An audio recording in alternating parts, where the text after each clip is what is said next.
स्वागत है दोस्तों यूट्यूब चैनल साइबर सुरक्षा में। जब इस बार हमने दीपावली की सारी शॉपिंग कर ली, धनतेरस में बहुत खरीदारी किया। इस बार का जो वीडियो है वो बेसिकली उन लोगों के लिए है जो कि अभी ईएमआई पे बहुत सारी चीज़ें खरीदी है। एक नया टाइप का फ्रॉड सामने खुलकर आया है। एक साइबर अपराधी की जुबानी इसको समझेंगे और समझेंगे कि वो किस तरह से आपको ठग सकता है और कैसे आपने जो ईएमआई पे चीज़ों को खरीदा है उसी के नाम पे आप पे ठगी हो रही है। बहुत सारे ऐप्स इस तरह से हैं, बहुत सारे छोटे छोटे माइक्रो फाइनेंस कंपनीज हैं जो ईएमआई देती हैं और ईएमआई पे लोगों को एक सुविधा देती है। उस सुविधा का गलत इस्तेमाल साइबर अपराधी कर रहे हैं। क्या कुछ कर रहे हैं वो उन्हीं की जुबानी इसी सीरीज जो हमने कंटिन्यू बनाया है इस पे सुनते हैं, समझते हैं कि किस तरह से मैं अभी तो एक छोटा एग्जांपल लेकर के आपको समझा रहा हूं, जिसमें बेसिकली फिनकॉर्प ऐप एक होता है, हीरो फिनकॉर्प ऐप, जिसमें बेसिकली जो हम बाइक लेते हैं और हीरो फिनकॉर्प ऐप जैसी बहुत सारे छोटे छोटे माइक्रो फाइनेंसेस हैं, वो जब फाइनेंस उसको करती है तो वो क्या करती है, वो एक आईडी क्रिएट कर देती है, एक रजिस्टर्ड मोबाइल नंबर देती है। जब रजिस्टर्ड मोबाइल नंबर और वो आईडी जब साइबर अपराधी के हाथ लग जाता है तो उसका कैसे मिसयूज कर सकता है, क्या कुछ आपको बहलाता है, फुसलाता है और आपसे पैसे ठगता है, इसको देखेंगे। और बहुत तरीके से इसको समझने की कोशिश कीजिए कि अगर आपका आईडी सामने वाला बता रहा है तो जरूरी नहीं है कि वो सही हो, वो सच्चा हो, जरूरी नहीं है कि वो उस कंपनी में काम करने वाला कार्यरत कोई पदाधिकारी हो। आपको इसको समझना बहुत जरूरी है। हमने एक साइबर अपराधी को पकड़ा था जिसने ये बताया कि वो किस तरह से डेटा को लेता है। वो डेटा मंगवाता है उन लोगों से जहां पे आप जाकर के आपको तो ये लगता है कि आपने जाकर के अपना बाइक ले लिया, अपना कार ले लिया, अपनी गाड़ी ले ली ईएमआई पे। ये वीडियो बेसिकली उन लोगों के लिए जिनके पास जो है वो पैसा है वो कम है, या फिर वो वैसे लोग हैं जो ईएमआई पे थोड़ा थोड़ा पैसा जमा करके कुछ लेते हैं। जिनके पास बहुत पैसा है उनका तो कोई बात ही नहीं है, बट ये उन लोगों के लिए, वैसे लोग जो गरीब लोग हैं, वैसे लोग जो मिडिल क्लास फैमिली आते हैं, वैसे लोग जो बहुत सारी चीज़ों को एक साथ नहीं खरीद सकते, वो ईएमआई का ऑप्शन देखते हैं। ईएमआई से वो फिर फाइनेंस कराते हैं। सिर्फ इसी के लिए नहीं, बहुत सारी चीज़ों के लिए ईएमआई के जो बहुत सारी कंपनीज हैं, क्रेडिट कार्ड्स जो देते हैं, उन लोगों के द्वारा भी फ्रॉड होता है। वीडियो उसमें हमने बना रखा है। अभी जो वीडियो हमने बनाया है वो बेसिकली इसी चीज़ के लिए है कि पे बनाया है कि माइक्रो फाइनेंस के जो पॉलिसी नंबर्स होते हैं वो सामने वाले साइबर अपराधी के अगर हाथ लग जाए तो वो क्या कुछ कर सकता है। देखते हैं इस वीडियो को, समझते हैं, फिर आपको पूरा चीज़ बताएंगे कि कैसे क्या हुआ। देखते हैं वीडियो।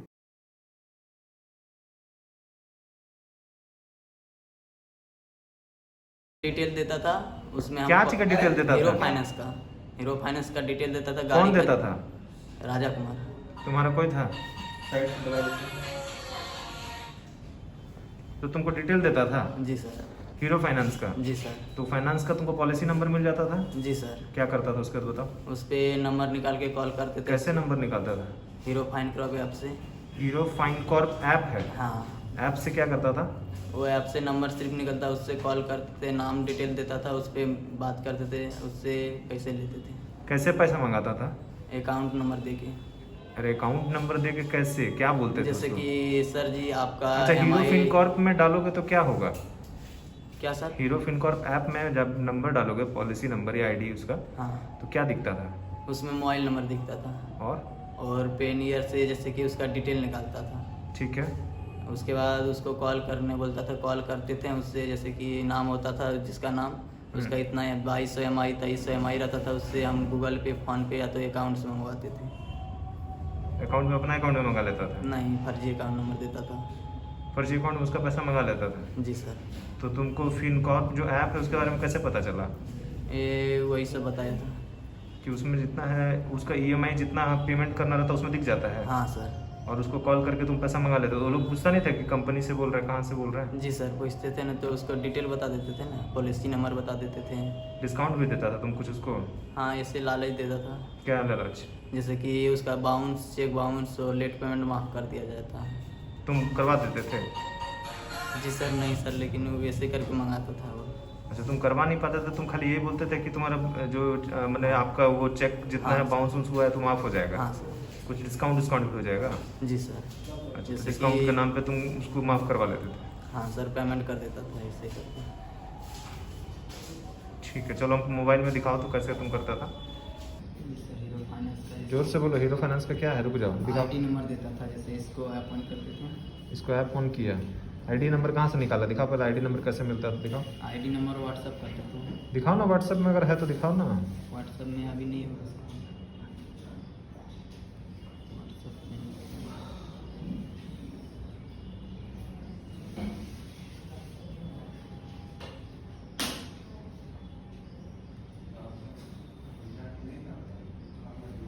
ये सारे आईडीज़ हैं। नहीं, ये फोटो DSLR।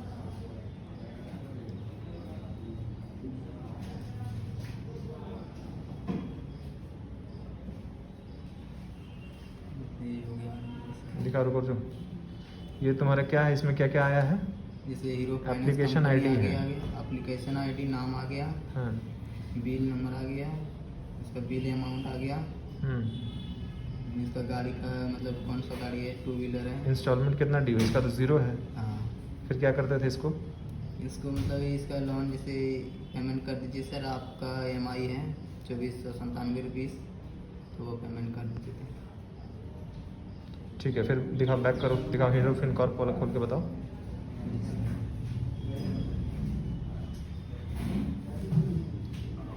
इसमें जैसे कि कोई भी जैसे ID नंबर डाल देते हैं, इससे हो गया ID नंबर। इसमें इसको एक जरूर वेरीफाई मत करना, और इसके बाद ये वेरीफाई कर देते थे तो उसमें सारा डिटेल खुल जाता था। नहीं, मोबाइल नंबर उसका आता था, उसके बाद डिटेल ये व्हाट्सएप पे सेंड करता था, उसका लगा के बात। उसी को व्हाट्सएप पे सेंड कर देता था। नहीं, जैसे कि हम मोबाइल नंबर सिर्फ निकाल के बात करते थे। तो देखा आपने कि किस तरह से वो बहुत तरीके से पॉलिसी नंबर मंगा लिया, आपको एक OTP भी भेज देगा, आपको लगेगा वाकई में OTP दे रहा है, ये तो कस्टमर केयर वाला है, या ये तो EMI लेने वाला है, या तो हेल्प सपोर्ट डेस्क से फ़ोन किया है। ये आपको बहलाता है, बरगलाता है, फुसलाता है, आपको डराता भी है और आपको लोभ भी देता है। लोभ इसने क्या दिया था?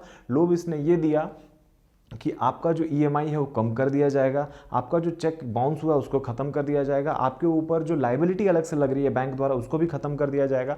वो उसके बाद आपकी कुछ नहीं सुनता, आप उस पर पैसे जमा कर देते हो थोड़े से पैसे बचाने के चक्कर में, और आपका बहुत भारी नुकसान हो जाता है। कभी इस तरह के मामलों में फंसे तो बिल्कुल वेरीफाई हो लें कि सामने वाला बंदा जिसने कॉल किया है वो कंपनी वाला ही है या नहीं है। EMI पे आप पे करते हो तो डायरेक्ट पेमेंट कटने का ऑप्शन लगाई रखिए। अगर आप पे भी करते हो तो आप समझ के पे करो कि आपको कहाँ पे करना है। आप किसी भी फोन बहकावे साइट पे नहीं आ जाओ। सामने वाला आपको अगर आपके पॉलिसी नंबर, आपका नाम, आपका पता, आपका एड्रेस बता दे रहा है और फिर भी आप उस पर फंस जा रहे हो, तो आप ये जान लेना कि वो आप अपने ही गलती के शिकार बनते हो। जब तक आप सतर्क नहीं रहोगे आपका पैसा सुरक्षित नहीं रहेगा। इसके बाद इसने जो एक्सेस करके दिखाया, जो वीडियो में आपको दिखाया मैंने कि किस तरह से वो अपने फ़ोन में फिनकॉर्प ऐप एक्सेस करता है और एक ID भी डालता है, तो वो ID जो डाल रहा है, वो जो ये ID डाल रहा है उसने कहीं से लिया है, वो डेटा कहीं से लीक हो रही है।